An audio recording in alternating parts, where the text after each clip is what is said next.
If there is one reaction that is universal when looking at a product, no matter how good it is, it's how much does it cost?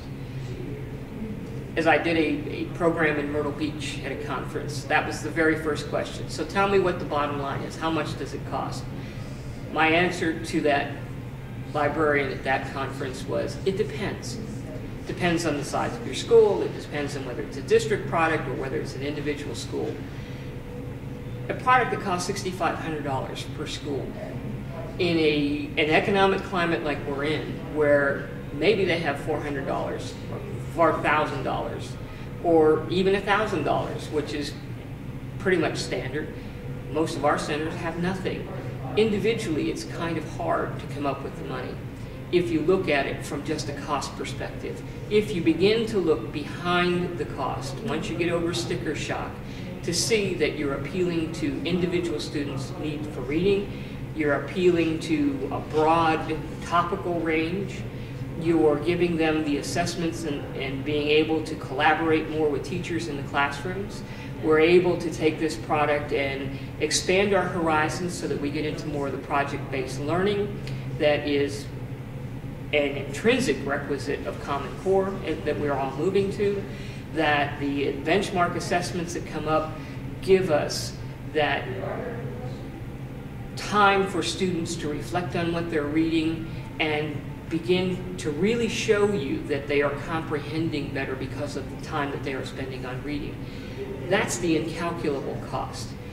That's the behind-the-scenes cost. And if we added up what we would normally spend for those elements and the books and the computer components, the cost would be very minimal.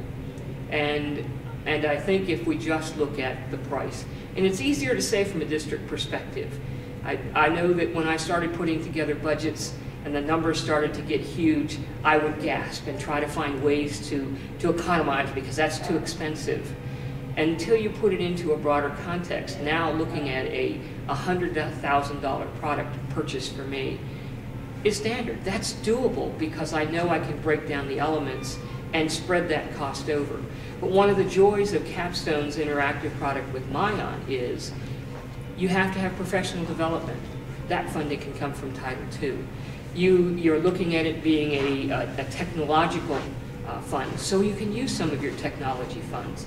If you're looking at and integrating it into the academics, you can get into the curricular funds. If you're looking at special needs students and meeting their needs and adding to what they're getting in Title I schools, you can use Title I funds. You can use IDEA funds for your special needs students. There are so many other ways that you can borrow from the pot once you get everybody on board, seeing the value of utilizing the product, not for the value in the product, but the utilization and the change it creates in our students. Then the cost is inconsequential. You will do whatever it takes to find the money so that your students have the best opportunities for growth. And for me, this is one of the best products that has come along in years that not only tells you it's going to help create student growth, but you can quantify it.